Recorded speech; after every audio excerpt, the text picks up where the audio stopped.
the first step that you have to do before you go on and write an essay? Naturally, it is that you have to understand the topic clearly.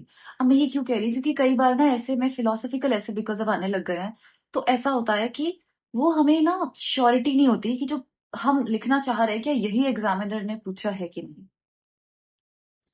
अब मेरा क्या मतलब है इस बात से, तो मैं ना अपने पूरे इस ऐसे के डिस्कशन को एक ही टॉपिक पे समझाऊंगी। ये यूपीएससी का पीवाईक्यू ही है, जो मैंने अभी कहा था, the hands that rock the cradle rule the world. तो इसी टॉपिक के ओरिएंट में हम समझेंगे, ठीक है।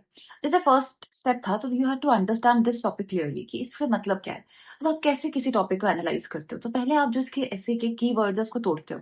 Hands that rock the cradle, इसका क्या मतलब है? पालने को झुलाने वाले हाथ, है ना। तो पालने का क्या मतलब है? तो मतलब बच्चे की बात हो रही है, उसके साथ उसकी मदर की बात हो रही है। अब hands that rock the cradle का एक एक्सप्लेनेशन होता है कि मदर की बात है, लेकिन जरूरी नहीं है। ये तो पेरेंट की बात भी हो सकती है ना, कि अगर फादर है या ग्रैंड पेरेंट्स है, जो भी बच्चे को बड़ा करते हैं, नरिश करते हैं, जो पूरी फैमिली भी तो हो सकती है। So hands that rock the cradle का एक larger interpretation can be the family that raises a child, है ना। वही हैंड्स जो है रूल द वर्ल्ड करते हैं, क्योंकि वो रूल द वर्ल्ड कैसे करेंगे? क्योंकि ये बच्चा जो है आगे जाके कल का भविष्य बनेगा, ये उस फैमिली का भविष्य है, ये उस देश का भविष्य है। तो ऑब्वियसली यही रूल वर्ल्ड करेगा, इन द सेंस कि ये बताएगा कि दुनिया किस डायरेक्शन में जा रही है।